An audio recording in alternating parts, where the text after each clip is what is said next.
Today's podcast is brought to you by TRC. Total Roofing and Construction is an exterior contractor specializes in residential and commercial roofing. They started as a purely commercial roofing contractor and now do a variety of services such as siding, gutters, windows, fascias, soffits, solar, of insurance restoration. They have been doing construction since 1985. Their service area is mostly Will County, Illinois, and Lake County, Indiana. Welcome back to MVGA Podcast. Here at Make Veterans Great Again, our mission is to reach out to fellow brothers and sisters in arms to conquer our mental health together. Just a reminder, you are not alone. Today, I'd like to introduce United States Army veteran Sergeant Gambone, president and founder of the Minus 22 Foundation. Welcome to the podcast, brother. How you doing? I'm doing good, man. Thank you so much for having me on. This is awesome. I love what you're doing.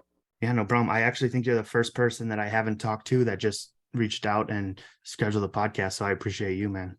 Yeah, absolutely, man. I saw a couple of the couple things you were doing over there on Instagram and everything, little snippets and stuff and images and whatever from the last couple episodes and everything. And I really appreciate when people are willing to step outside the regular comfort zone, and talk about mental health as well as everything veteran.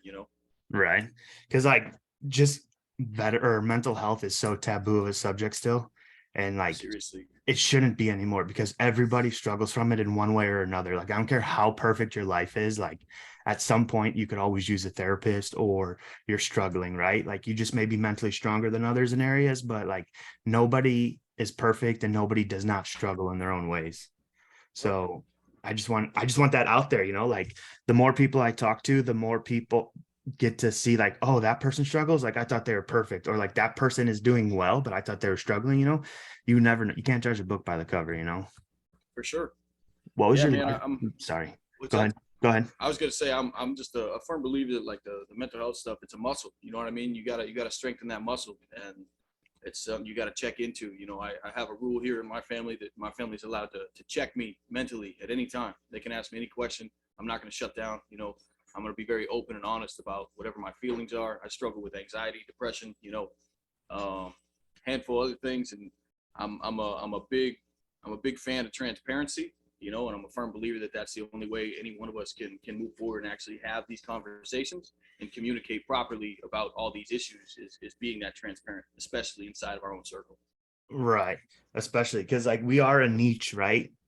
Everybody struggles, but the veteran community, that's just the part of the community that we're in, so that's where I focus on. But if anybody's struggling and they need somebody to talk to, just because I say I'm for veterans doesn't mean I'm not going to listen to you, or I won't be there to try to help you out as best as I can. Because at the end of the day, you're still a human and your story and your life matters, For sure. So I'm here for it. And before we start talking about your foundation and praising you for all the great work you do, let's see what led up to that. What was your life like before you joined the military? My life was I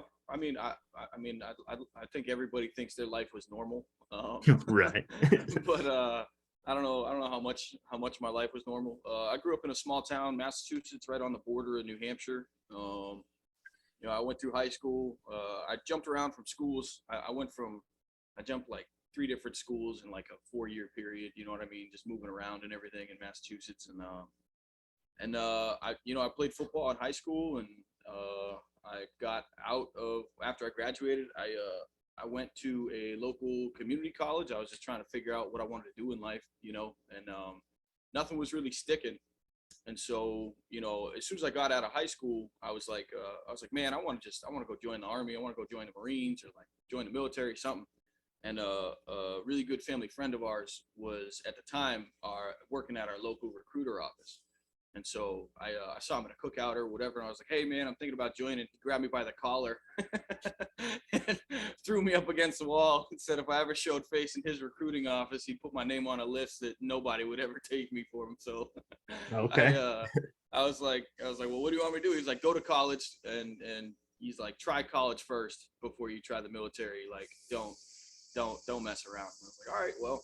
So I did. I did about a year of community college, and I was like a criminal justice major. I hated it. I absolutely hated it. I was just doing it to do it. My heart wasn't in it at all. And then I had I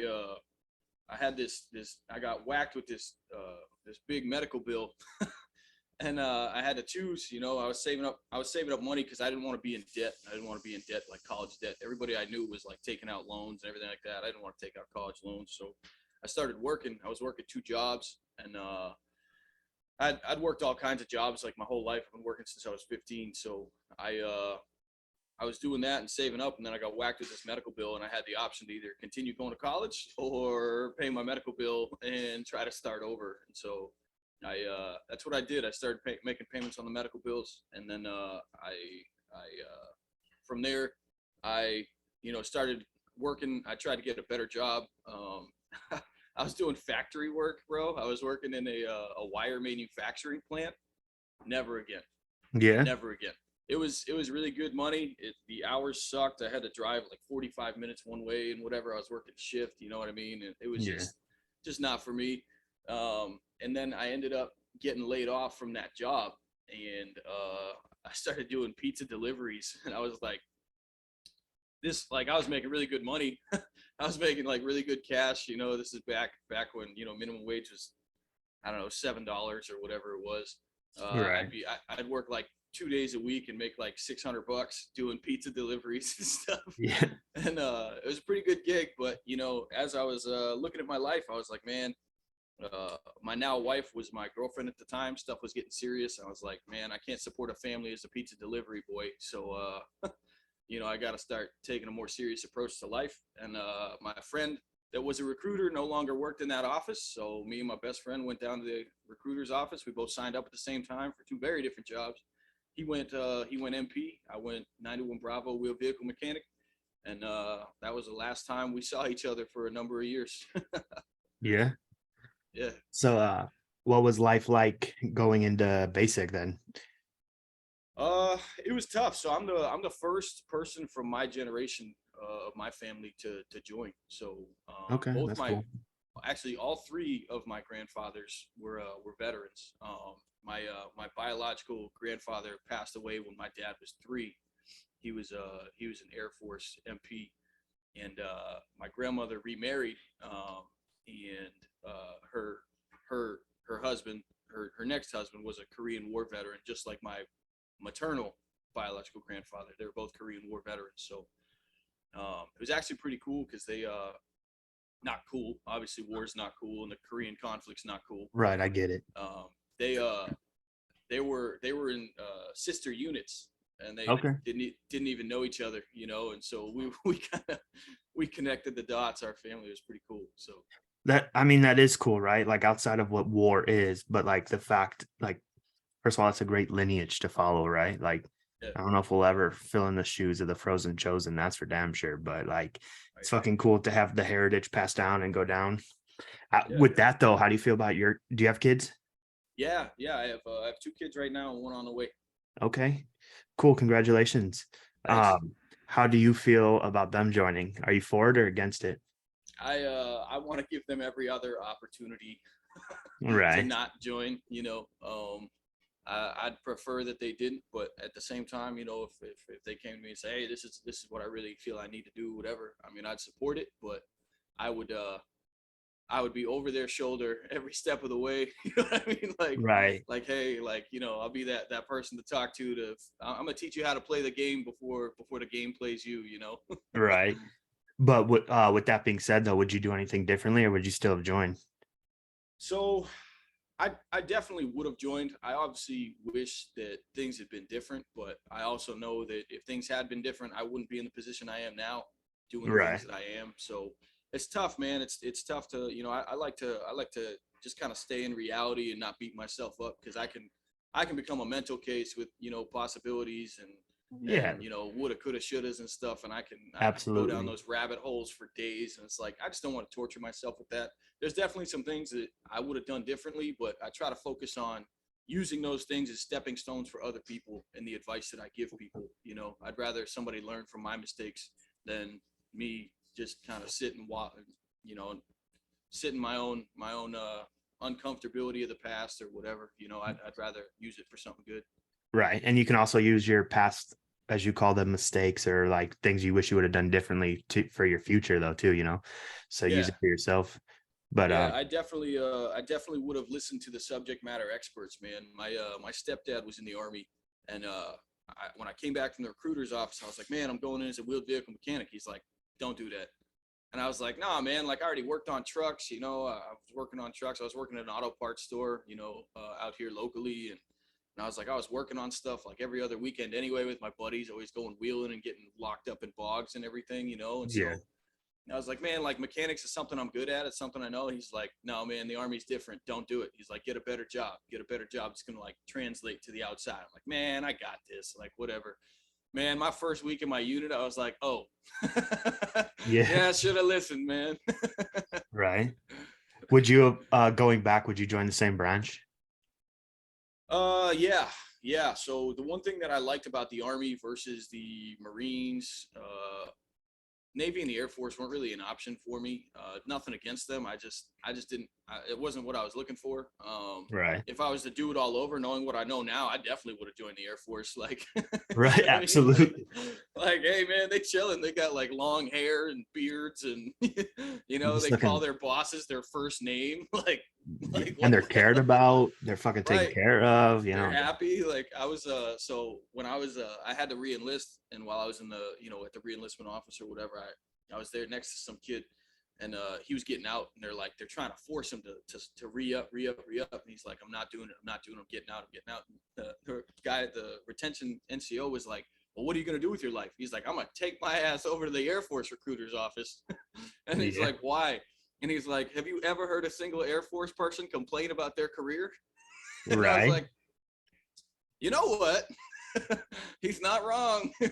He's not, but like my ego and pride, I wouldn't be able to join any other branch, but I'm right there with you. Like if I Yeah, would have or could have, it would have been the Air Force because like my body wouldn't hurt as bad and I'd be cared about still. But right.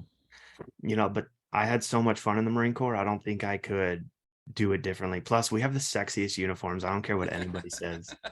You do, man. Them dress uniforms is pretty tight.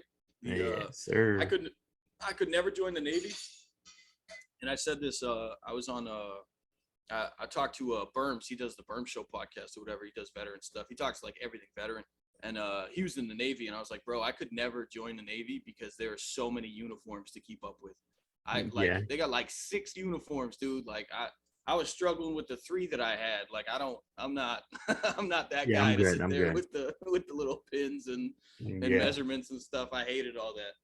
But yeah.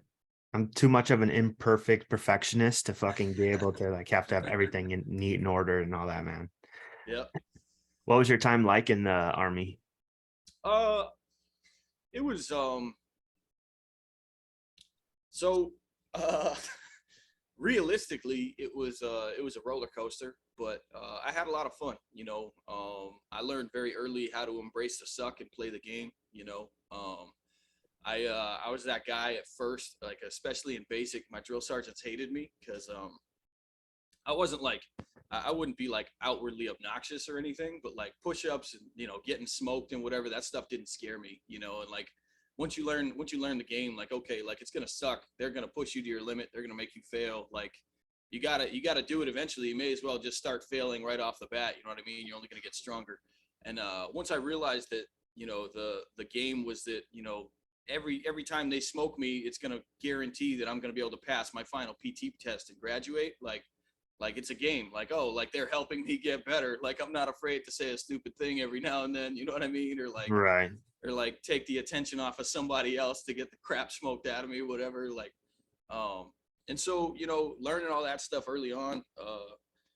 I'm good friends with one of my drill sergeants now. I didn't know that he was it was his first cycle as a drill sergeant when I went through, and I gave him hell, man. I would make his life pretty difficult. He made mine pretty difficult. I spent lots of time low crawling, Yeah. and and all kinds of stuff like that. But after that, man, I was super motivated. Going through AIT and everything, I was really motivated. I had some great leaders, and I got to my unit, super motivated again. But then getting to the unit and kind of understanding the politics of it, um, and how everything like really works. You know what I mean? Not necessarily how it's supposed to work on paper, but like what it really looks like, and how people can really mess with you. Yeah. It's like, It's literally life, including the military and outside of the military. It's a fucking game, whether you want to view it or not. Like there's like a look, like don't judge the life by its cover, right? Because it's completely fucking different. Because like you should get promoted X, Y, and Z, but the true way to get promoted is ABC, right? And then usually the ABCs are kind of like the ones that shouldn't get promoted. They just know how to play the game. And then the right, XYZs are the ones that they force out, but the XYZs are who we need. right. They're usually the best service members too, man. Like the ones that, Absolutely. I know, man, I got a handful of people I know that got kicked out. Some of them for, the body composition stuff, like, oh, you're a big body. And it's like, dude, this guy's the one like carrying the biggest toolboxes by himself and like doing all this stuff on the rigs. Like, this is the guy you need. Like, he's not going to pass a height and weight. Like, your height and weight tape standards are from like the 50s. Like, nobody's built like this anymore. Like, we're not going to suck our stomachs in and puff our chests out. Like, it doesn't exist. I Right. was a firm believer. I wish they changed it, man. I wish they changed some of their standards. I understand. I really like. I'm not. I don't. I don't ever mean to like badmouth the military. You know what I mean? I'm pro military. I know it's a necessity. Like, I'm not here to, say like we don't need it or like it's garbage or whatever. I think there's definitely things we can always improve upon. But like, it kind of made me crazy that like, you could pass your PT test, but if you didn't pass height and weight, you'd get flagged. Like, Right. if you can do what everything is, if you can do what's required, then it doesn't matter. Like, I feel like that should be the difference. Like, you can be as big or whatever as you want as long as you can do the work. Like, that's what we care about, right? Like, who cares about Right. the image? Like, obviously big army cares about the image, but it's like, and the other thing too, man, is that it was skewed. I had a guy I had a guy in my unit. I swear to God, he was all neck. Like, genetically, he was just all neck. And because of that, the kid, you'd always see him, he'd have a fat dip in, like, and he had a big old belly, but because of the height and weight standards, he would pass tape every time. So it's like, okay, like, this guy, you're not going to harp on at all. And then this guy over here, like, I've always been a big body, like, but I'm only 5'9". So like, I got thunder thighs, dude. Like, I'm pretty dense of an individual. Yeah, I'm right And there with you. I get it. yeah. And so like the max weight that I could be was like 179 is like 5'9". I was like, dude, last time I was 179 was like middle school, bro. Like, I'm not like a soccer player. I'm not built like a soccer player. Like, Yeah. and so that stuff always bothered me, like just how skewed it was. And so I actually started cheating the height and weight test. I'm not gonna lie to you. I'd go in and I'd bring my shoulders up and fatten my neck out. And Yeah. so there was one time where we took the measurements or whatever. They measured my neck at like 14 inches and my waist was 33 or something like that. Like, oh, you're 18% body fat. You're like right at the limit you can possibly be. Like, and I was like, well, sorry, whatever, like, I'll work on that. Well, they lost all the paperwork. And so that next Monday, they were like, hey, we got to get 100% height and weight again for the whole unit because somebody messed up, lost the stuff, whatever. So I went in that time and I did the neck flexing stuff. And they're like, oh, 16 and a half inch neck. They're like, wow, you only have 10% body fat. I'm like, dude, this is 3 days apart, bro. Like, Right. like, you can't tell me this isn't skewed, And, so like, stuff like that, I think, again, I understand why they do it, but I think that, overall, there's a lot of aspects of the military that we can do better.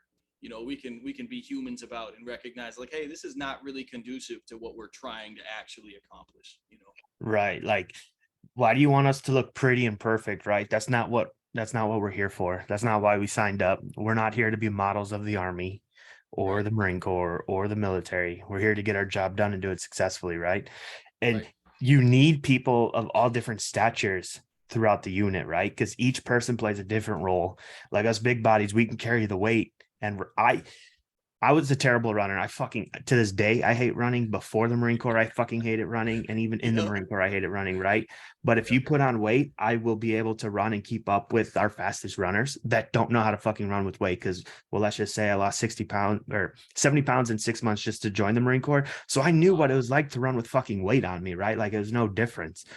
I was always wearing fucking weights around me. Not really. It was just my fat, right? But like, I had the weight so I could run with it, right? yeah, I yeah, remember, I'm not going to say names, but like there's this one dude, he did not weigh in, right? He couldn't make weight and he couldn't tape, but he was a stud PTer, right? he could run a fucking fast ass 3 mile. He could do his 20 pull-ups and his push-ups, right? And they still try to get him on BCP. He actually might have got kicked out because of that. But like that dude was a stud. And but yeah. And That's the worst, obviously man. we're not bashing the military because Yeah, every aspect of life, there's something you're gonna fucking hate about it and think that needs to be changed. So right. that's all it is. It's life. Yeah, for sure. Yeah, I think that there's like I said, I just think there's a little bit of room for improvement. But I was right there with you, man. I always said, dude, the fastest 2 mile I ever ran in my life was 14:03.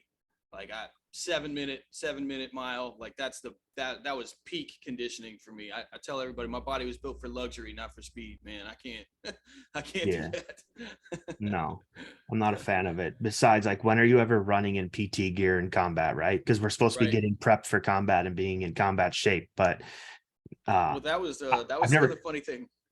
Sorry, I you're thought good. it was funny that like they don't want big bodies, right? Like they don't want big bodies. Like you can't be a big body. But who do they give the 249 to? Right. like like why are you having me lugging this 249 if I'm supposed to be, you know what I mean? If I can't handle, like, you're not going to give it to the dude that's 140 pounds because the shit weighs more than him, you know. But like you got no problem throwing it on my shoulders, you know what I mean? So it's like that Right. double standard. Yeah, I was the 240 gunner and I never put it that way. I just thought it's because I was the newest one, but it makes sense now. I was the newest and the biggest one, but I could fucking handle it, dude. I remember my first field op with that bitch. It went into single shot mode, man. It fucking sucked, dude. That shit was so heavy. And then like my A gunner, he was a Lance Corporal already. And I was like, how much ammo am I supposed to bring on this? He's like, just carry it all. Like, bitch, later I found out you're supposed to carry this for me, not me. So it was 1,000 rounds. yeah, dude, it was Oh fucking man. interesting for sure. Uh did you have any rough times in the military? I had several. Yeah, I had some that I really don't like to talk about. That's fine. I never deployed anywhere. I was in garrison. I was stationed in Hawaii the whole time, and everybody's like, "Oh, Hawaii must have been awesome." Man, there was definitely some great things. There's some great things about Hawaii. I love the island itself, the island life out there, living there. I was there for 5.5 years, man. It was awesome. You know, both my daughters were born there. I have tons of memories and stuff just from that island. Like I will always want to go back to Oahu, man. That place it's something else. If you've never been, like, especially being a veteran, there's so many places you can stay that are like inexpensive that a lot of people don't know about. There's like Bellows Air Force Base, dude. It's an Air Force base. It's a giant military recreational center. They have like cabins that you can rent that are like 20 feet from the ocean for like $120 a night or some stuff. Like it's it's gorgeous out there, man. Like you get to wake up listening to the Pacific Ocean pounding the rocks outside your window. You know what I mean? Like Right. wake up to the sun. It's like the most gorgeous. Like the Air Force saw the most gorgeous beach on Oahu, and they're like, yeah, we're gonna put a base here. They do like one air assault training there like annually, I think. Like no one ever lands there, you know. Yeah. I ran into a 4-star up over there. Like, you know, it's like it's totally not an Air Force base. It's a rec center for sure, but a lot of people don't know about it. You can get some really good deals out there. The most expensive thing you're going to pay for is a flight. So I love the island. I've gone back since. I've gone back twice since being out. We brought our girls back there to once they were old enough to like remember it, you know, and like took them around where they grew up and the house we were in when they were born and all this other stuff. And that was a really cool experience.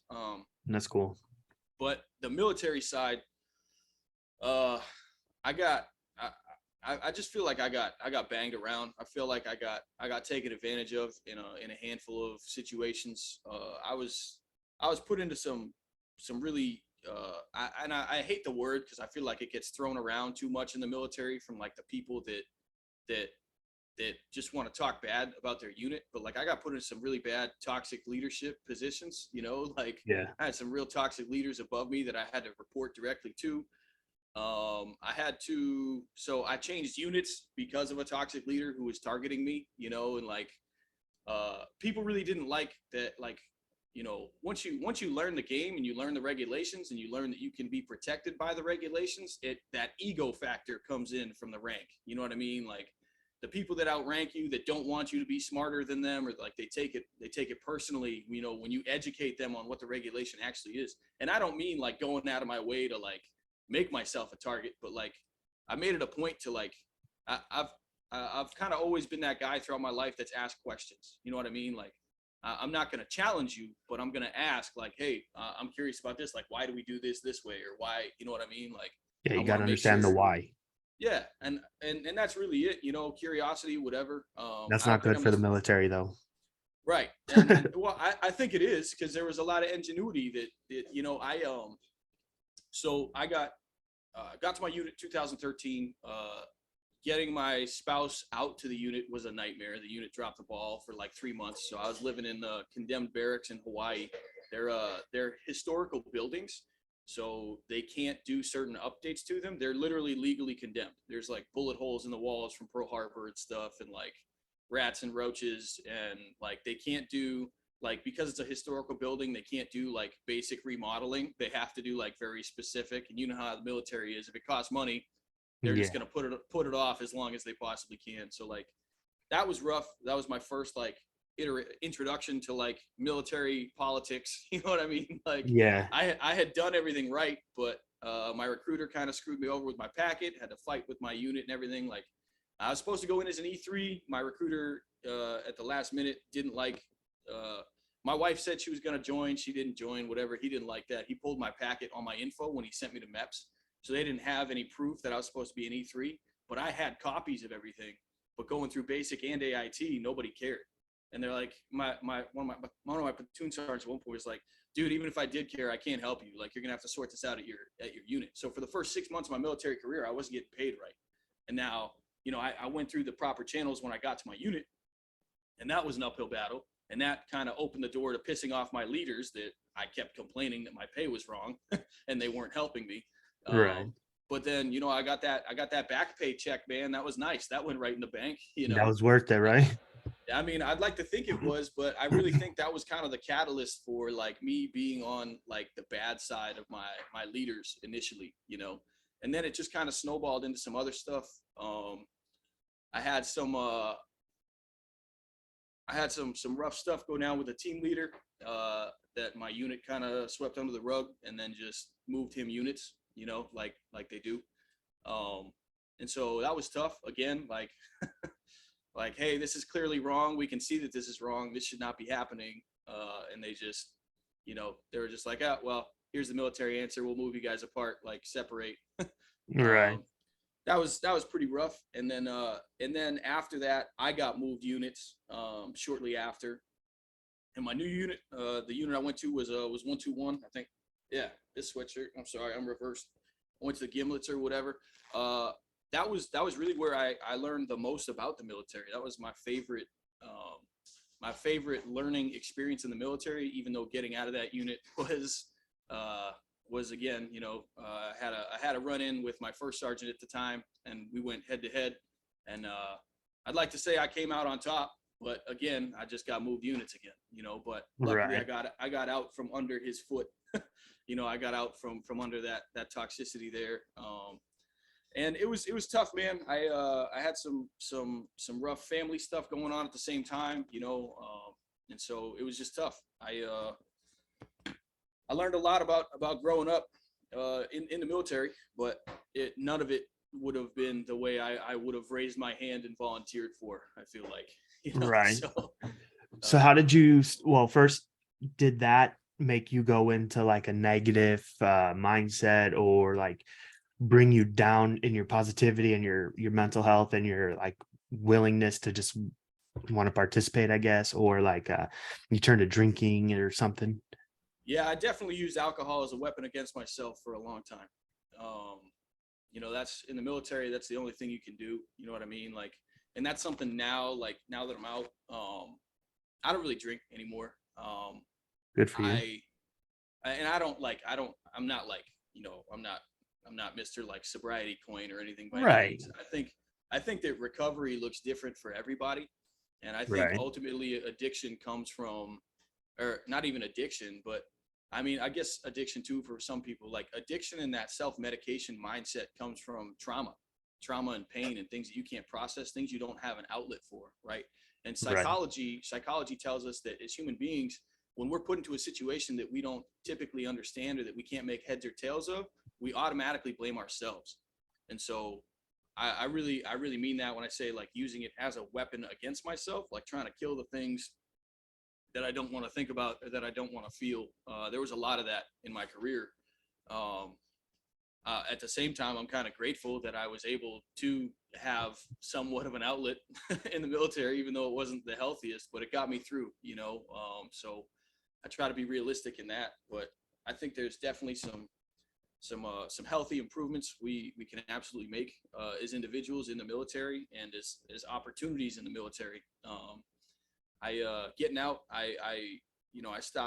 I really stopped taking the majority of my prescriptions and stuff when I got out, because the ones that they had me on for pain were really making me into a zombie. The side effects weren't really worth it. I really hate medication anyway. So when I got out, I really went, I just started going natural with as much as I possibly could. You know, I took time to focus on what I could do as an individual to improve my environment, you know, and then my physical and mental health followed suit. You know, I got a Tempur-Pedic mattress, and I started finding out how I could go to sleep and stay asleep for long periods of time, which I really wasn't able to do in the military after my injuries. So um, it was a lot of adjustment, but you know, it took me a good 6 months to stop looking over my shoulder when I got out.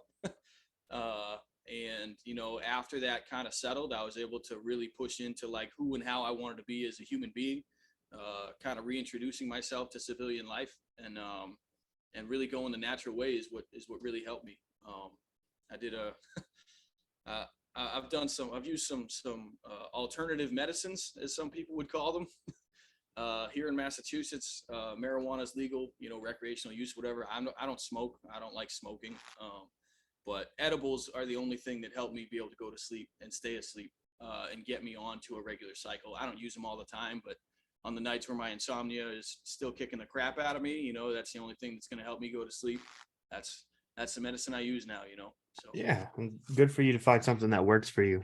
Uh, Back while you were still in though, what kept you motivated and like kept you going, you know? Like, because you could have just fell off and just hated life, hated everything, drowned yourself in your drinking, but what kept you positive? What were some healthy coping mechanisms you used? um, definitely my daughter, man. My oldest daughter, when she was born, when we found out we were having her, that really changed a lot of my perspective on everything. Um, and so in 2014 is when I got injured. We're at NTC in Fort Irwin, California, um, and I I don't know. It sucked because like I knew I got hurt, but I didn't know what the extent of that injury was. Like everything hurt, you know, and so I was trying to figure that out and try to go through the proper channels to like sort that stuff out. But again, having leaders that didn't give a rat's ass about me, and that were I had a team leader and a squad leader that were both like working together to like keep me under a microscope, you know, like anything that I did, whatever, would just like get blown out of proportion and stuff. And so when I started complaining about like my back pain, my neck pain, and whatever else, like nobody really took it seriously. Everybody said I was like a profile warrior, you know, trying to be a shit bag, whatever, not pulling my weight and all this other stuff. And so I kept pushing through. And it took me a while to even get, it took me like 8 months after my injury to get an MRI. And the MRI showed that I had 3 sets of protruding vertebrae in my lower back from my injury. So, you know, pretty significant. And explained why, you know, running really hurt my lower back. It felt like I was getting put into a vice. It felt like if somebody pushed me over, my back would just like snap in half. And then I'd get like all these shooting pains up and down my spine, through my neck, up in the back of my head, down my legs. Like there was lots of stuff going on, and nobody really took it seriously. So I did, you know, I just kept kind of trucking on and trying to do whatever the medical professionals and stuff told me to do. But that was, so like right after I got injured is when my wife got pregnant with our first daughter. And so that kind of was my motivation for like pushing through, you know what I mean? Like, hey, I got to be an example, you know. Looking back, I kind of wish I had asked way more questions and listened to my body, because when I was getting, you know, finally, you know, I'd been on a permanent profile for years after that. They had sent me to, the first place they sent me to when I got injured was a chiropractor. And the first thing she did was adjust my neck. And I had never been in that much excruciating pain before in my life. And like, the doctors kept telling me like, hey, like, yeah, your neck and your back, they're connected. So that's why you're getting all this pain in your neck, because your spine, whatever is jacked up. And I was like, well, that makes sense. And these are medical professionals. I should believe them. But in 2017, they started my med board process, and it was for my back. And, you go to civilians, they're like, hey, we'll give you x-rays of everything that hurts, tell us what hurts. And I was like, well, my knees, my hips, my shoulders, my neck, my back, they all hurt. And so they did x-rays of everything. And the x-ray tech was like, dude, how long has your neck been fractured? And I was like, what? And he's like, yeah, you got a C6 compression fracture in your neck. How long have you had that? I was like, I have no idea. Like, that makes a ton of sense, but I have no idea. Yeah. And going back through with all the, the medical records and everything, going back to that injury in 2014, it's like, bro, I had a fractured fucking neck, and the first place they sent me was the fucking chiropractor to adjust it. Like, the doctors there were laughing like, oh, they could have killed you. And I'm like, bro, that's not funny, dude. Like what the fuck, And then going back through, like, showing the Army proof, like, hey, I have proof, like, that this is now, like, this is what the injury extent was. And like, you guys didn't do anything about this. Like, you didn't even, I brought it up several times. And the Army was still trying to tell me like, no, it's not service connected. And so I had to get a medical lawyer and a civilian doctor to represent me against the Army on the way out, to prove that this was in fact service connected with my stack of medical records and everything. And they finally recognized it. They gave me the minimum. They literally gave me 10% for my neck. Damn. But they gave me the minimum, to give me medical retirement or whatever. And I wasn't fighting for that, but I was fighting for them to recognize, like, hey, this happened. Like, this needs to be on paper that this happened here. Like, I don't care about the percentages at the back end or any of that shit. Like, I get one body for the rest of my life, and you guys fucked it up, and we need to make sure we're on the same page about that before we part ways. Like, and so that was, learning that, I'd gone through all these things of issues that I was fighting, on the family side, as well as the military side, as well as everything else, on top of not even knowing that was the issue. Like, again, it makes a lot of sense, but I mean, my sleep was awful. My sleep patterns were awful. My body was it just felt like I would radiate pain all the time, and just learning to live with it. I'd get like, maybe 3 hours of sleep a night. I was averaging like 8-9 hours of sleep every 3 days, and it would just make everything worse, So I think that, looking back, I really wish that I had kind of pushed for, better quality of care. But at the same time, I know that, what my unit was providing me was pretty much the extent of what they were willing to provide me. So I don't know what else I really could have done differently in that regard. I definitely stayed positive for my daughter, and I did as much as I possibly could to make sure that I was the best father that I could be, right? And that I was the best individual that I could be, because at the end of the day, no matter what happens, my kids are going to get old enough to ask me questions about why I did certain things or why things happen.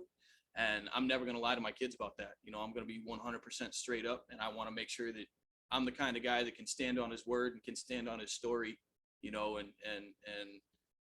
wear my mistakes or my shortcomings, whatever, on my sleeve, and be that straight up and honest as an example for my kids. So that was definitely my motivation. Okay. And how was transitioning? It was tough. It was, my sleep issues and stuff, they just persisted. They persisted for a long time. And like I said, like that 6 months, looking over my shoulder, that was not like, I don't say like looking over my shoulder, like, I was necessarily in fear, but it was just like constant discomfort, kind of like something's always lingering. You know what I mean? Like, Just waiting for the next bullshit to pop off. Exactly. And like kind of getting acclimated, like, I used to, and like the sleep stuff, you get like jumpy, like obviously loud noises, jolting awake and crap like that, whatever else. So I was a lot more sensitive to stuff like that, because I really felt like I couldn't relax. I was miserable. I put on a bunch of weight when I got out. And it was, I get to eat whatever the heck I want, and I don't gotta go to PT anymore. I'm a foodie. Like, food is my first love. It's always gonna be. Like, I earned it. And I got big, it's not big for some people, but I got up to 240 pounds. That's the biggest I've ever been, and like I said, I'm 5'9", so, and I can wear it pretty well, but Wearing it it and really, feeling it are two different things, though. and that was it, man. I still felt awful, and so I started looking into a lot of just alternative lifestyle changes, and things that I could do to get better. I was still having really, really bad anxiety attacks. I'd get jolted awake in the middle of the night with an anxiety attack, and just immediate fight or flight, heart rate going through the roof. You know what I mean? Like, Yeah. um, and it was just tough, like I just, and I mean, I think there's a number of reasons why, but it was difficult for me to kind of not even let my guard down, but to put my guard down. Like I wasn't willing to put it down because Yeah, I your felt like body was stuck in fight mode. I feel like I'd gone through the ringer for the last 4 years, and it was like just a constant battle of all my own personal life stuff, and then all my physical stuff, and pushing through pain, and then dealing with the politics of the unit, and getting labeled an asshole by different leaders or whatever because I wouldn't conform to their toxic bullshit. Like it was Right. bad. Like, and one thing about me that I really appreciate about myself is that I'm not gonna compromise my own personal integrity for anybody. I'm not gonna compromise who I am. If it makes other people uncomfortable, like that's their issue. And I don't say that like I'm gonna go out of my way to make people uncomfortable, but if somebody's going to challenge something I believe in, I'm going to stand on that, and I'm going to prove to you why and explain to you why. And at the end of the day, if we can't agree, we can at least respect one another for it. You know what I mean? Right.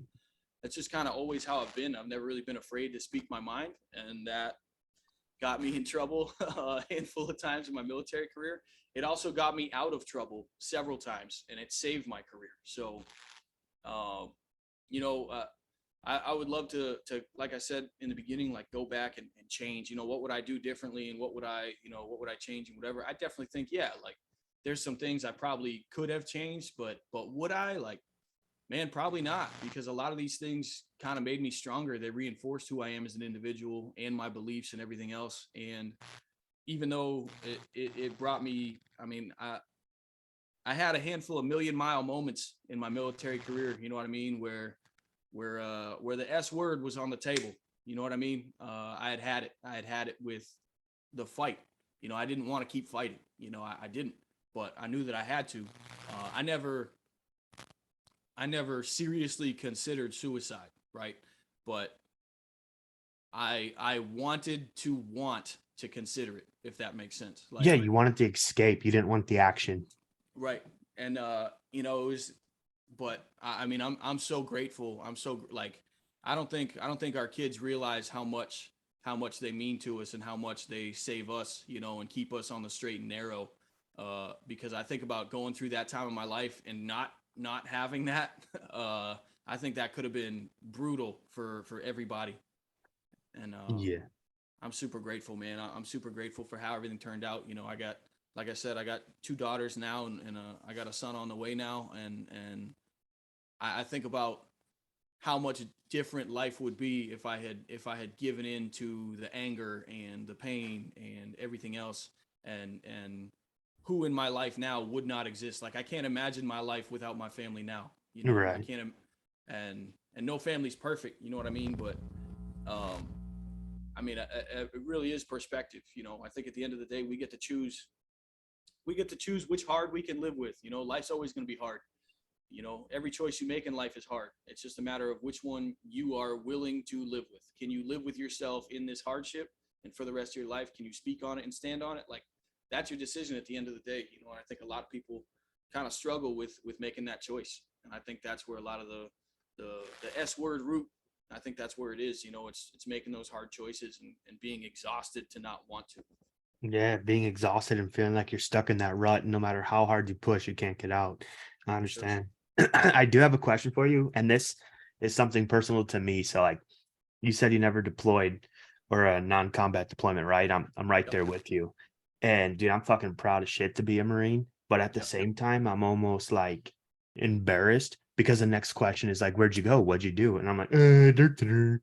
And Yeah. I feel like it takes away from that. But like the motherfuckers didn't even join, let alone anything. But like for me, it's a personal struggle with like feeling enough or like I completed my mission because I signed up to do something that I never did and I got out. So I feel like Right. I failed and like, but people, non-toxic people, when you tell them that, they'll say you are lucky, like whether they're military or just a civilian, they'll say like you're lucky you never had to experience war, like you're lucky, like thank God, like be grateful, you're lucky, Yeah. right? And I'm sure if I was in their shoes I'd be saying the same fucking thing, right? But since I haven't experienced their shoes in that aspect, like it is a struggle that I struggle with almost daily. Like even like doing this podcast, it's hard for me because I feel like who the fuck am I to talk about mental health and issues when I didn't even go to combat? You know what I'm saying? Yeah, no, I totally get that. And I absolutely 100% agree with you. I think there's absolutely a validation aspect that comes with that. But I think that's ingrained in us from day one. You know what I mean? I think Yeah. there's a handful of things that are ingrained in us from day one that make us understand what the standard is. And because we're so standard driven and kind of goal oriented, like if we don't hit that, if we don't, like if we miss the mark, we hold ourselves accountable for that. Yeah. I think that's one of the great things about the military is that it kind of, well, depending on the people that use the system or abuse the system, it really teaches you a lot about accountability of yourself. It kind of proves to you on paper, what your mark should be. And so I think we as military members, whether we deploy it or not, I think we absolutely take it personally when we think we're not hitting the mark. If we're not Right. hitting it the right way that we think we should, like that's gonna sit with us. It's gonna stay with us. And I think that I so our we went to NTC because we were supposed to deploy, and we were supposed to deploy right when I got to my unit. So when I got to my unit in July of 2013, and when I got there, my squad leader said, as soon as my first day there, my squad leader said, "Hey, don't unpack your stuff. We're gonna deploy.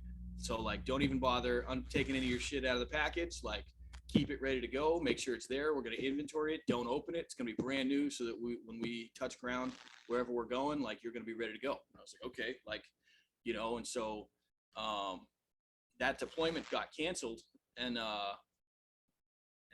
but we still went to NTC for whatever reason. Like, they were saying that like, oh, like the rumors. There's always rumors in the unit. You know what I mean?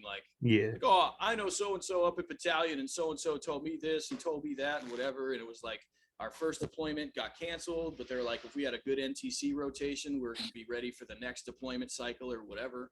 And so, the motto is always stay ready, whatever. But then no next deployment ever came. And after NTC, our colonel at the time actually ended up getting relieved because of how bad that cycle went.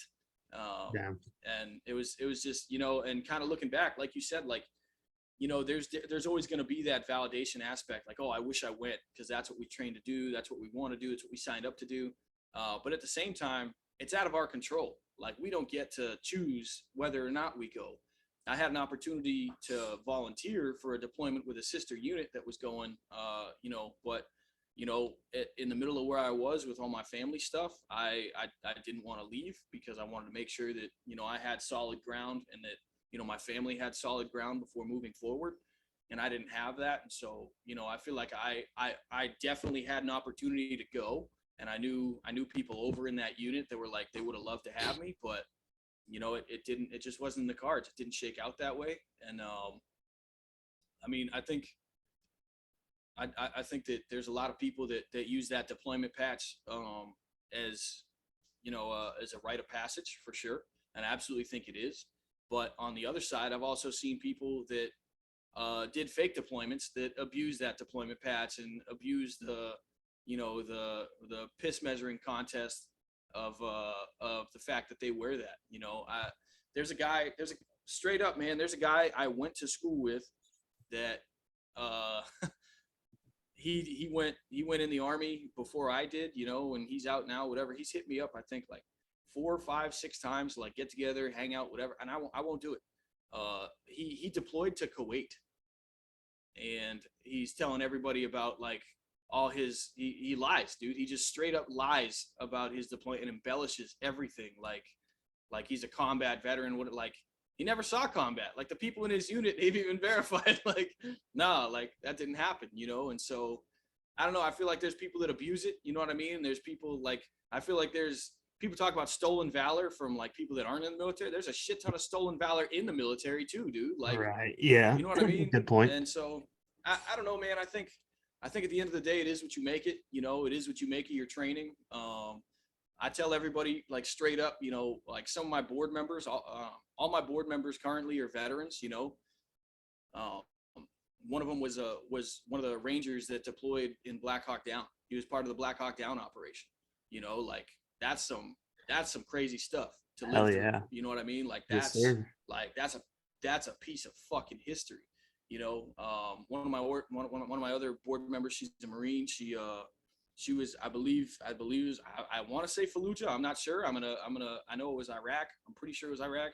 I don't know, but she deployed as well. You know what I mean? Like we got some people that earned that title. You know what I mean? That lived that life, and we got a handful of people that didn't and that haven't. But like I feel like that spectrum is necessary for perspective. You know, both inside Yeah. and outside. You know, like Because we all matter at the end of the day. It's just our internal fight. And like what I'm trying and what I'm learning and working on accepting and believing is that it wasn't my purpose to join the Marine Corps to deploy. It was this exact reason, was to get out and keep them going, keep fellow brothers and sisters going. Yep. And so like this was my purpose. For sure. Yeah, man. And that's kind of that's once you embrace your path, you know what I mean, and where you think you're supposed to be, that's a gravy train, man. That's when you really start seeing things move in your life, when you have that level of acceptance. So Yes, sir. I think that all of us across the board need to do that. I tell people all the time, man, I'm a half a sandwich. You know, I didn't even deploy, like I didn't go nowhere, you know what I mean? But Right. I still signed up to do it. You know, I did volunteer to do it. It wasn't in the cards. It is what it is. I made some excellent friendships along the way. I had some very intense and uncomfortable and awful experiences, but I also had some of the best experiences in my life as well. You know, and when you realize that you can't change the past, you know, you can only, you know, learn from it and embrace it for what it is. That helps on a number of levels with closure and just moving forward as an individual, but also being able to help other people do the same. You know, and that's something that I always want to be able to do. I always want to help people. I still check up on all my soldiers, you know, the people that were under me when I got out. I call them, you know. I'm not going to text them like, "Oh, happy Thanksgiving," you know. I'm going to call them up like, "Hey man, how's everything going? How's your mental health?" You know, straight up. I will ask you straight up. Like people hate it, but it's like we need to have this conversation. You know what I mean? Right. You can lie to me if you're not ready to have this conversation. You can say that. I'll take that, but I'm going to ask you. I want you to think about it. I want you to check in with yourself about that. And I Right. think as individuals, that's something we need to do. Yeah, it's got to become more highly acceptable and something that everybody talks about, whether it's open in the public or behind closed doors or on a fucking phone call to a buddy. Which, okay, half sandwich. Tell me about Minus 22 Foundation. Oh, so I started the Minus 22 Foundation in December of 2019, but officially we got recognized in January of 2020 as a nonprofit. So I had some really bad experiences in the military surrounding suicide. My first loss to suicide was a student of mine, and it happened. His arms room was across from mine, and that's where he died. That was something that it really deeply affected me because there was just a lot of, you know, you get caught up in the military machine of going through the motions and doing stuff, you know. It kind of it's like we stay so busy we forget we're human, you know what I mean? Like, and you kind of gloss over stuff you don't even realize. Take the time, like what somebody's actually saying with their actions or their words, you know, or how they're really struggling, you know. Yeah, reading the clues. So yeah, it's dude, it like it hurt me. Number one, especially like I first of all, I feel so bad for him, you know what I mean? Like to not even feel like you can reach out. Like I can't imagine the amount of pressure and pain and stuff that comes with that. But I was really disappointed in myself after that, like, you know, what could I have done differently? You know, I thought I had laid everything out. I'm a pretty social dude. I'm a pretty straight up guy. You know what I mean? I don't really mince words or hide how I'm feeling with people. You know what I mean? I make myself approachable. While I was an instructor, I would always put my phone number up on the board, like, hey, if you ever need anything, call me. You know what I mean? Like, and I meant that, and I know that I meant that. But what bothered me was that it clearly didn't translate to that individual to be across from my building and to still make that choice. Um, it was a couple minutes after seeing me in passing, you know. And I mean, realistically, it wasn't minutes; it was hours. But when that's all you got left, you know, I think about that a lot. So that stuck with me. And then it was about 2 weeks after that, another person from my actual unit. So that suicide was the sister unit across from me, um, but our arms rooms were facing each other. That's where I worked, and our in our unit we had another suicide from a guy that I had to have a close working relationship with, you know. And so in a 2 week span, it was like, what the hell, you know. And our unit actually got we did a stand down in our unit because there was another suicide in another sister unit. In a 3 week span, we had 3 suicides. Yeah. And what bothers me about the military is their approach to this, right? Like,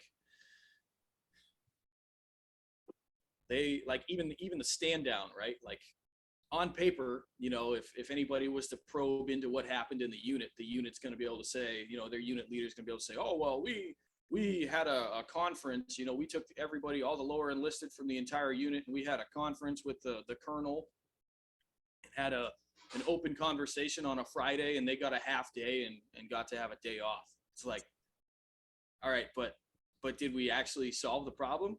Because no, like, the dude, that colonel came into, I remember that colonel coming into this big dome structure and standing in the middle of it and basically telling us all, like, hey, yeah, life sucks, shut the fuck up and keep moving, and if you keep making me look bad, like, this is going to get worse for everybody. like that's what was translated. So was it really an effective conversation? Like, you Right. know. And then just the other experiences surrounding that, man. Like, I was really close with another guy that I'm still friends with now, that I keep up with.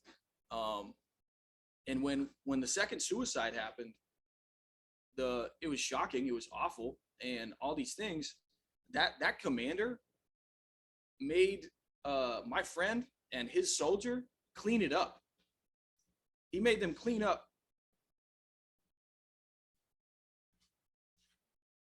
He used it as a punishment, man. Yeah, that's fucked Like up. it was their fault, you know. Like, it was their fault that he did that. And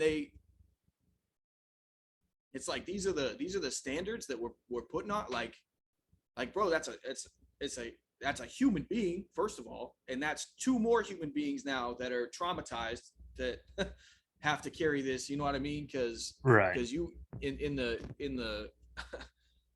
in the eyes of leadership, all they care about is the bottom line, unfortunately, and that's what we see across the board. You know. I wouldn't even say it's the bottom line. I would say he was more worried about his reputation and his career than making sure everybody's okay. He was more worried about himself and the negative effects that it's going to have on him than he cared about his soldiers, you know? It's, dude, that so in that 2 week span, the my first soldier, my student that we lost, I wasn't, but I became friends with his, because he was an armor. I trained him in armor school. I was an instructor over at the installation training center. And you know, so after it happened, I got, it was, you know, I think it was like a year and a half. It was like a year and a half later, I got in touch with his alternate, you know, the one that was with him. Or I don't even think it was that long ago. After, I mean, I think it was maybe a couple months, whatever. It was a good amount of time though. And getting to talk to her, like, because there's so much about that day that I remember, you know, that, like, and like, when you go through something like, at the end of the day, that's traumatic. Like, Right. um, and talking to her, you know, and getting inside information after the event, I was even further disgusted, man. Like she got, so it was a training where we were all, our battalion was going out for training, and it was on a Saturday morning. And so on Friday when I had left, I had locked up my arms room, whatever, leaving, and that's when my student had seen me in passing and gone to his arms room, and he never came out. And I remember being there that following morning to get everybody, get all their stuff, whatever. And I show up to the parking lot and like everything looks normal. You know what I mean? Like, and then I'm locking up my arms room, and there's cruisers pulling in and lights going off, and it was really tough. But talking to her, months later, she said that she couldn't believe it. Seeing her perspective of the whole situation, where like the chaos in her life and how traumatic it was for her, because she was one of the people that was right there that found him. And she said that the news breaks out, and she started throwing up. She's sick to her stomach. She got in her car and she drove around post, like she was trying to comprehend, clear her head, whatever. Her commander called her into his office, and like, where the fuck are you, whatever. And like he was pissed that she went for a drive, and so she went into his office talking to him, and he's like, yeah, well, you need to get over it because he already made his fucking choice and we got shit to do, so let's go. Like, dude, like, I get it. I get why the machine exists. I get how the machine operates. But if you're going to tell me that right there is the best form of leadership that you can have as an individual, taking care of that situation, I'm going to highly disagree. And, Right. and the amount that then, and the mistrust that then puts on the individual from the unit, from the top down, like you're just begging for more issues. And it doesn't necessarily like, there's a ripple effect that I feel like units don't want to look at, right? When there's a suicide, because it's going to be a ripple effect for everybody who's involved with that individual. It may not be another suicide, but it very well may be. But you're going to see domestic violence rates go up.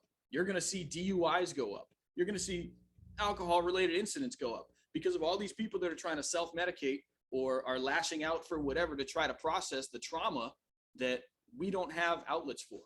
Yeah, and we also don't even know we're doing it in the time that we're doing it, right? We're just like, oh, an extra beer, an extra shot, an extra bottle sounds good right now. Like you don't realize that you're doing it to cope with the trauma you just went through or experienced. You're doing it because it's what feels right in the moment, because we're never taught how to deal with our emotions or anything like that, whether that's from school. Like it should be taught in school all the way up until whenever, because our brain is a muscle and it needs its training, it needs strength conditioning, it needs all that shit. So I understand. Yeah, so after those two experiences, that was pretty awful. And it really kind of started, I don't know, man, I felt like I had a front row seat to a lot of ugly stuff in the military, you know what I mean? Like that I wouldn't have asked for. But I think that there's like, that was my path. You know what I mean? Unfortunately, that was my path. And so it was tough because the path that I was put on, I felt like I had a lot of really close experiences with stuff that I wouldn't have signed up for. I didn't ask for. You know what I mean? And seeing the perspective then from the chain of command, like seemingly all the way up, because now we have company commanders, brigade commanders, whatever, all saying the same kind of thing, all taking the same type of leadership approach to this issue. Like that's twisted. That's messed up. Like, and where are the checks and balances on that? There aren't any. They don't exist. There's there's, you know, I hated the adage that I always heard in the military. It was like, oh, if you don't like how a leader leads, then, you know, when you become a leader, you do it better. Like, that doesn't solve the problem of your shitty leadership right now. Right. You know what I mean? Like, that's not how, like, that's not a good, that's no excuse for your behavior and how you know, the seeds that you're planting in the lives of your soldiers and service members by being so toxic. Like, that's such a cop out, you know? And I hated it, you know, and I feel like that hatred for that aspect of my experience was what planted the seed in my heart to do what I do now. And so, you know, I went through a bunch of different things, up and down. You know, I lost some more people to suicide, that weren't as close to me in proximity, you know, as those two were while I was in. Right before I left, another student of mine took his life. And that really killed me, because at this point I had the experience of already losing a student, right? Like, and so from that point on, when I teach classes, at the end of the class, I'd clear the room, you know, I'd take my rank off, I'd like talk to everybody like, hey, if you need me, we can talk about anything at all. Like, if you want to talk, if you like, take my number down, I don't care, we can talk about anything you want. You know what I mean? Like, really having that conversation and opening that up to people that, yeah, I'm a dude under this uniform. I'm just a dude. I'm not some guy that's going to try to look at you like a bullet point on my NCOER or my promotion. You know what I mean? I don't care about my career. Right. I care about you. Like, my career is going to be what it's going to be. Like, I'm good with that. It's fine. But I want to make sure that the individuals are doing their checks and making sure that they're getting taken care of. And so when the second student died, man, it hit me a lot. It hit me really hard. And then shortly after that, a friend of mine was murdered there on Oahu. And it was like, it just seemed like, you know, between the fighting the military and the bad experiences, it was just like this roller coaster of emotions of people coming and going out of my life, and like the machine's still rolling like nothing happened, you know, and everybody else kind of still rolling like nothing happened. It's like, I'm not that kind of person, man. Like, if I have a connection with you, even if it's small, like, that's going to affect me. Like, I'm always going to want the best for everybody that I come into contact with, you know, like, I'm never going to, you know, wish some awful stuff on them. So when stuff like that happens, like, even if I fall off with people, whatever, like, I'm one of those people that picks right up where I left off with somebody. You know what I mean? Like, I get that life happens. I may not talk to you every week, every month, maybe not even every year, but that my relationship with you is never going to change. You know what I mean? It's always going to be what it is. And so that stuff really affected me, and it was brutal. And then in 2019, I lost 5 people. And the first one was a team leader of mine, you know, when we had fallen off. He had kind of removed himself from my life, and I never really knew why. I'm not ever probably going to really know why. And 22 days after that, a friend of mine took his life too, from the same unit. And they were both out at the time, not in the military anymore. And it was brutal. You know, and in my experience being in, you know, after, like I said, I changed units, and there was a short period where I changed units twice. One was to get away from, you know, they moved me from a toxic leader and just sent me to wherever the unit needs were in the battalion or whatever, to another unit, or like a sister battalion. Right. And I was there for 2 weeks. That was it. And so in May, you know, January, there's a suicide. February, 22 days later, there's a suicide. And then in May, there's another suicide from a guy that I met in that unit that I was in for 2 weeks. And granted, I was only there for 2 weeks, you know, and for 2 of those weeks, I was only really there in the unit for 5 days. You know what I mean? Like, so how well can I really know somebody? But that affected me. And then the month after that, one of my staff sergeants from 121 got hit and killed on his motorcycle right after he got back from deployment, you know? And it was like that first 6 months of 2019 for me was like, you know, I got out officially was in May. So, you know, 2018, you know, it was like the first time I could really like kind of feel like I let my hair down, you know, and then as soon as I let my hair down and I'm not looking over my shoulder anymore, like my friends and coworkers are dropping like flies. Right. And it was, you know, every time it would happen when my team leader died in January, that was the first time that I said to myself, like, hey, I need to do something and I need to do something differently. And I think kind of working through the trauma of like just in my own head, you know, and the questions and everything else and the grief that comes with everything, you know, and like the memories you don't even remember that you had until somebody dies. You know what I mean? It's like uh, it took me a long time, and then I felt like every time I would begin like a legitimate grieving process of like acceptance, I'd get hit with another one. And so me and my wife took a trip that year. That was the first time we had taken a trip for ourselves. We never had a honeymoon, you know, so we actually went back to Hawaii because we wanted to go there as civilians and see what it was like. You know what I mean? We still had all our connections there and everything, and that's what we did. And one of my soldiers had sent me a message while we were out or whatever, and I, you know, getting caught up. I was out, we were at the club, whatever. I didn't respond to him, and I forgot. And then when we got back on the trip, from the trip, I was like, oh shit, like I got to respond to him. And I sent him a message and he never responded. And he was the fifth one that year that we lost. That really set the tone for me because this was a kid that I took under my wing and he was only my responsibility for like 3 days, dude. But after that 3-day period, I kept his number. The Army had screwed him over so many times, just like they had with me when I first got to my unit, you know. And so I gave him my number and I was like, hey man, if you need a ride, he didn't even have a car at the time. I went with him to help. I gave him a ride so he could buy his first car. You know what I mean? I helped him work on his first car, you know, like he'd always be borrowing tools and stuff from me. Like whatever you need, bro. Like I got you. Like, you know, he was in a different unit from there on out, you know, and I was like, whatever, man. Like, you know, I'd always check up with him. I'd always see him in passing at the motor pool. You know, I'd always stop and catch up and make sure he was doing good. He got really badly injured.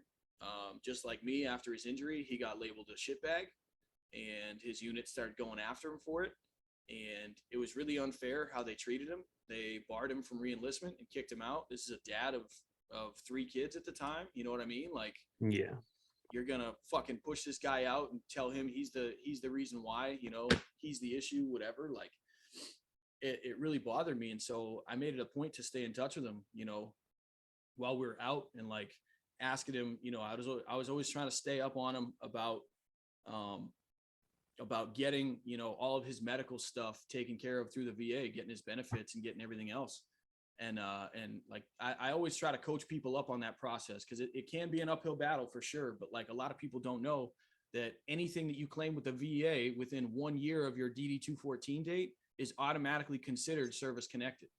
So even if you didn't get seen for it while you were in, if it's a legitimate issue and you get seen for it within that first year of you being out, you can still get that service connected. That can still be obviously, like I never tell people to embellish anything or make anything up. You know what I mean? But I tell people like, hey, you get one body. So do yourself a favor and give yourself an honest head to toe evaluation of your body. You know, what's wrong, what isn't, you know, whatever, and never go to the VA for compensation. I feel like all the people that go for like, oh, I want to get paid. Like that's the wrong mentality to have, dude. Like, if they banged you up and you have proof and evidence of that, like in some cases, even if you don't, if they're responsible for it, yeah, they need to be held accountable for whatever injuries that happened to you. That's why they exist, right? A lot of people don't realize the VA exists because there's no such thing as malpractice in the military. Like, you know, if there was, then the VA wouldn't be there. So they know that the system's flawed. They know that the military's flawed. That's why the VA exists. Like you earned it. You earned your benefit. I always try to, you know, coach people up on that and walk them through the process and direct them to people that I know can help them. I'm still working on with 4 of my soldiers right now on getting their claims done. And 3 of those 4 are worse off than I was when I got out. Like they should be getting compensated. You know what I mean? Like way better than these are people that did deploy. These are, you know what I mean? These are people, right. It just gets so exhausting, you know? And so I try to coach those people up. And my one my one saving grace that I can hang my hat on with my soldier that died in 2019 was the last thing that I said to him, the last real conversation that we had. Because, dude, when people die, it's like a nervous habit, man. When I find out somebody died, I always go through my phone and I always go through our last messages and like see how we left it, like what, and like go through like our conversations. Like I'm always looking for like warning signs or something. Like I don't know what it is. I guess my way of processing trauma or whatever. And so like going back through our conversation, I was asking about his VA stuff and whatever, and like, hey man, are you on this? Are you doing like, can you whatever? His unit totally fucked him over. They didn't even give him a copy of his medical records when he got out. And they just intentionally screwed him, like they hit him with the door. And I said, hey man, I have people, that can help you in your situation, can get you, the benefits that you've earned, that you need. He said, no, he's like, I got a family member that has the same exact issues. He's been fighting with the VA for years. It's useless. And I said, he said the VA is shit, so it's useless. And I said, well, you're absolutely right. And I agree with you. But that doesn't mean that you should ever quit. Right. And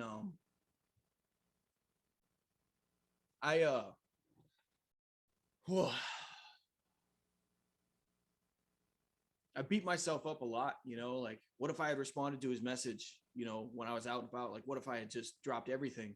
And I felt selfish for like taking time for myself, to just like be disconnected. Right. And obviously I'm not, like I said, I live in reality. I know that I can't control anybody else's actions regardless. And I know the reasons behind why I did what I did. And I think,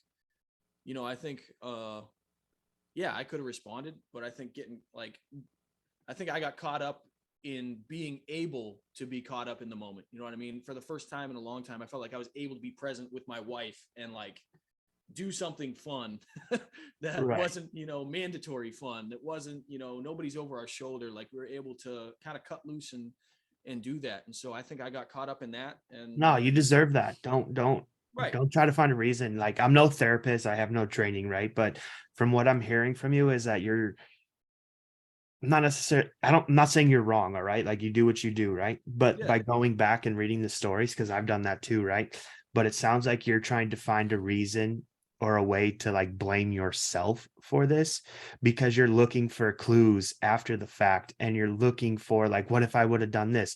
Like you said, we can't go back in the past and change it. We Yeah. can't look back. So that's it's only going to hurt you if you're allowing it to hurt you. And it sounds like you're sorry if I'm wrong, and I don't mean to attack you, right? Because your feelings No. are very valid and you do you, right?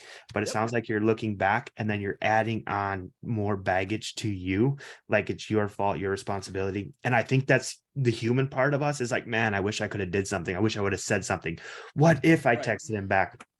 I don't know what he said to you, but what he said to you could have been his goodbye, and his mind was already made up. Like you don't fucking know that. Well, so And that's what I was going to get to. I really appreciate, no, I really do appreciate your input on that. And just like anybody with my friend, like I like having these conversations. Like these are the things we need to talk about. Like right. we need to talk about our healthy and unhealthy responses to trauma. Like that's at the core of what we're trying to do. That's what we need. We need to start the conversation, but it's not just starting it. It's being able to hang in that conversation where it's uncomfortable, where you're going to Right. get called out on your bullshit that somebody else thinks is wrong. Right. And being humble and transparent enough to be human and allowing yourself to be is totally what I encourage. So I really do appreciate your input on that. And I'd agree with you. What I think is different and in my approach and in what I'm doing now, I absolutely have been trying to make heads or tails of my friends dying. I haven't been able to figure it out. Like, even You won't be since able starting to. this, right. And even since starting this journey, I've lost 3 more to suicide since starting this foundation. But for me, there's also an aspect of it where, what are the warning signs? Looking back, knowing what I know now, investigatively, if we look at it, was there a warning sign there? Was there something, you know what I mean? How can Right. I make sure that when this happens again in my life, how can I approach it differently? And so I don't like, sometimes I'll revisit like that specific conversation thread just for, I mean, we used to talk about football and everything else and teams and whatever, you know what I mean? And everything. And some of it is like, I don't know, like just missing the conversation, like kind of like good memories, you know what I mean? Revisiting Yeah. good memories. Um, and so I struggled with beating myself up for a long time. And in 2019, I made the family policy that anybody in my family, my mom, my dad, my brother, my sister, anybody, my wife, my kids, you can check me. You can check me for anything that you think is uncomfortable. If you think I'm lashing out, if you think I'm, coping in a wrong way or what, like, check me, talk to me about it. Like, I'll tell you why. And with my soldier there, I kept on. It took a lot for me to be able to talk about it, right? And something I love very much about my wife is that she won't mince words either. She keeps it very real. You know what I mean? She'll talk to me straight. And I remember sitting there talking to her, and I was like, man, like I wish, like, doing the mental gymnastics of the I wish, or I woulda, coulda, shoulda, whatever, however I can find a way to blame myself, right? Like, what, like I said, I wonder, like, I always wonder, what I could have said that could have had him stuck around, for a little bit longer. Right.